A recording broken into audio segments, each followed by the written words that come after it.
안녕하세요. JD부장 구세소장 조다입니다. 오늘은 나스닥 마이너스 3.56% 하락, 이제 하락의 시작인가? 라는 주제로 말씀드리도록 하겠습니다. 2024년 12월 19일 목요일 시황입니다. 2024년 12월 JD부장 구독 40기 공지를 합니다. 주식 강의이고요. 강의는 이번 주 일요일까지 모집을 하니 관심 있으신 분들은 조던777.com으로 들어오시면 됩니다. 조던777.com에서 매뉴얼과 함께 자산을 10년에 10배, 20년에 100배로 늘리시고 조기 은퇴하시기 바랍니다. 주도창에 조던777.com을 치시면 됩니다.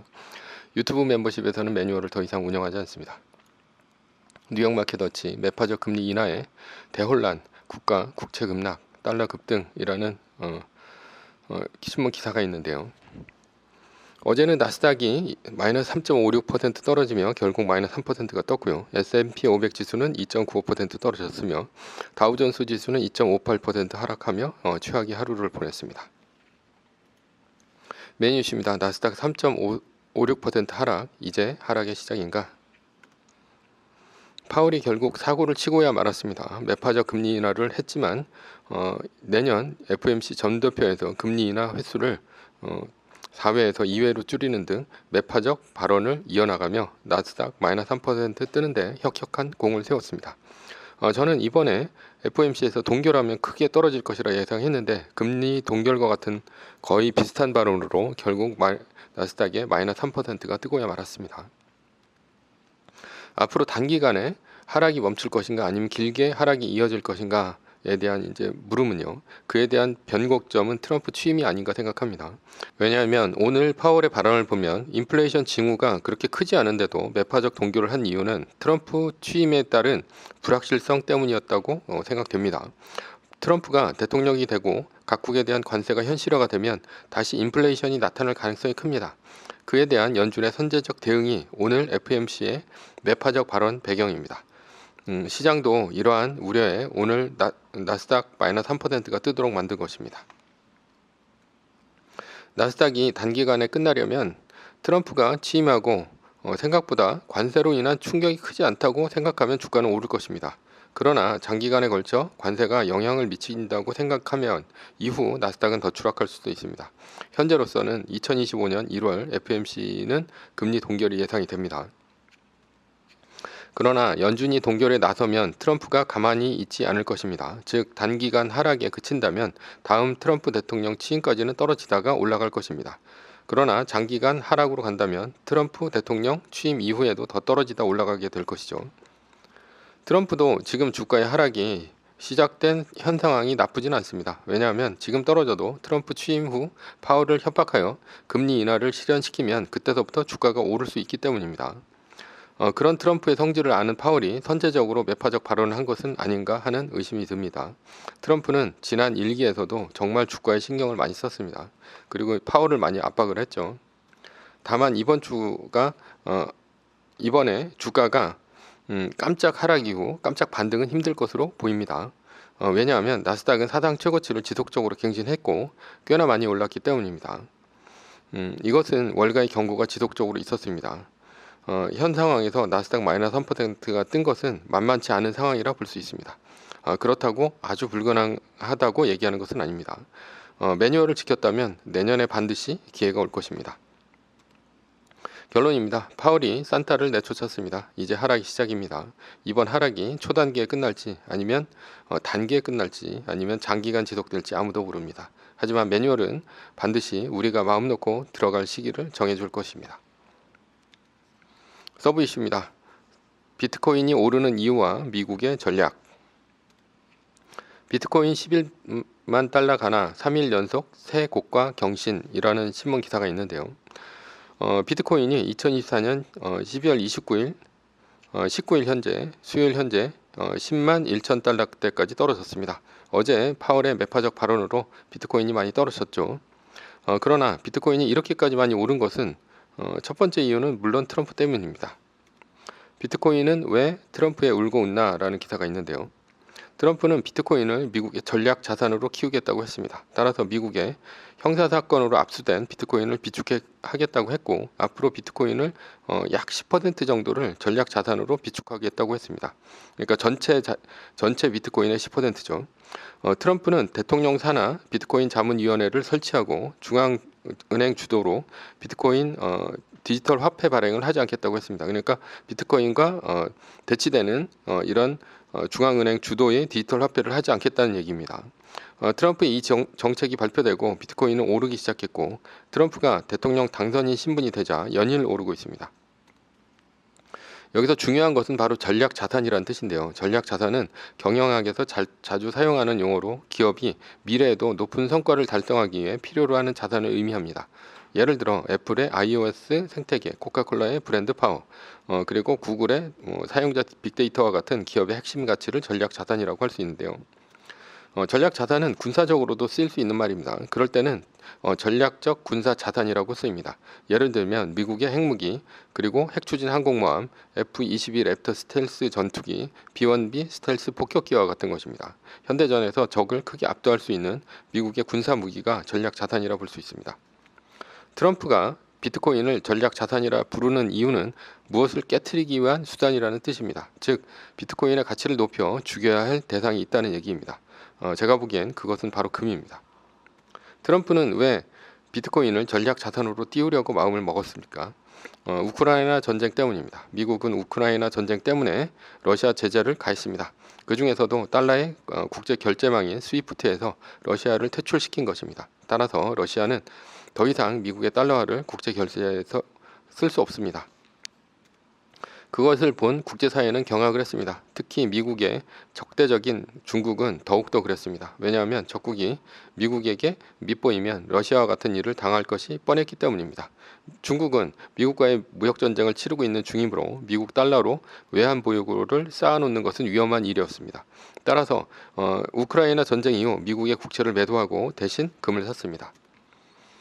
이렇게 보시면 이러한 중국의 조치에 금은 2022년 우크라이나 전쟁이 터지고 나서 무려 약 35%가 올랐습니다. 그러나 트럼프 당선이 확실시된 2024년 10월 30일 이후에는 약 5%가 떨어졌고요. 그러나 반대로 비트코인은 10월 30일 이후 이때서부터 올라가기 시작했습니다. 그래서 2024년 12월 19일까지 약 44%가 올랐습니다. 비트코인과 금은 트럼프 당선과 함께 정반대의 상황이 벌어진 것입니다. 파월 금의 경쟁자 비트코인 10만 달러 돌파라는 기사가 있는데요. 파월은 얼마 전 인터뷰에서 비트코인은 가상의 금 경쟁자라고 말했습니다. 사람들은 비트코인을 지불 수단이나 가치 저장 수단으로 사용하지 않는다고 했고요. 비트코인은 변동성이 크기 때문에 달러를 대체할 수는 없다. 그렇지만 금을 대체할 수는 있다고 콕 집어 말한 것입니다. 즉, 트럼프의 전략은 비트코인의 가치를 끌어올려 금의 가치를 떨어뜨리겠다는 뜻입니다. 그렇다면 왜 비트코인은 트럼프의 말 한마디에 그렇게 급하게 치솟았을까요? 화폐의 존립 근거는 금과 은과 같은 물질이 아닌 국가 주권에 있습니다. 화폐는 예전에 금과 은과 같은 가치 있는 물질로 찍어냈습니다. 예를 들면 로마의 금화, 알렉산더의 금화 같은 것이죠. 그러나 지금은 금이나 은으로 화폐를 찍어내지 않습니다. 화폐는 종이로 찍어내긴 하지만 요즘에는 인터넷이 발달했기 때문에 중앙은행에서 전자화폐로 찍습니다. 즉 연준에서 키보드로 숫자를 찍으면 그것이 바로 돈이 됩니다. 즉 달러는 얼마든지 찍어낼 수 있어서 발행 비용은 0에 가깝습니다. 그러나 달러가 휴지가 안 되는 이유는 그 돈의 가치가 바로 세계 최강국 미국이 보증하기 때문입니다. 이것이 화권 재상 사상인데요. 국가가 이것을 돈이라고 규정하는 순간 돈이 된다는 뜻입니다. 즉 미국이 비트코인을 미국의 트럼프 대통령 당선자가 돈이라고 규정하는 순간 달러와 맞먹는 돈이 된 것입니다. 그렇다면 비트코인이 올라가면 어떤 효과가 있을까요?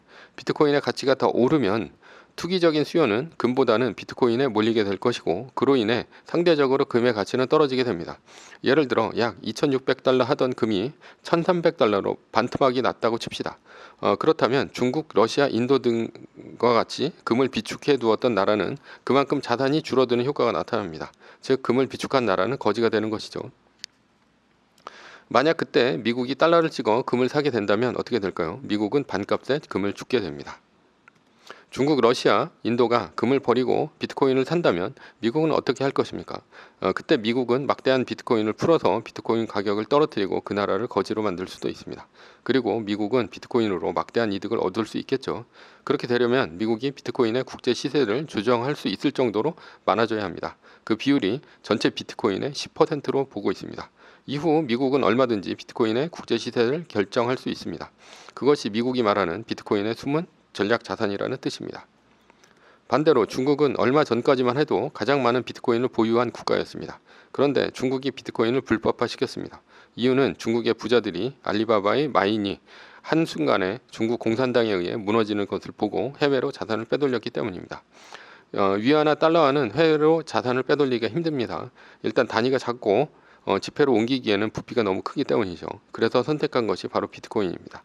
지금 중국에 합법적으로 비트코인은 하나도 없습니다. 그런데 중국이 비트코인을 모두 팔아 없애자 미국이 비트코인 가격을 끌어올리기 시작한 것입니다.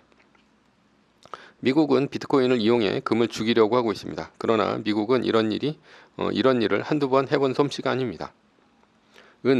악마의 쇠붙이라는 기사가 있는데요. 미국의 헌트 형제는 1970년대, 80년대 베트남 전쟁과 오일 쇼크로 달러 약세가 일어나자 은을 사재기하기 시작했습니다. 은은 인플레이션 해지 수단이면서 가격이 낮아 시세 조정하기가 쉬웠기 때문이죠. 헌트 형제의 베팅은 2.5달러까지 은 선물 가격을 6년 동안 20배나 상승시켰습니다.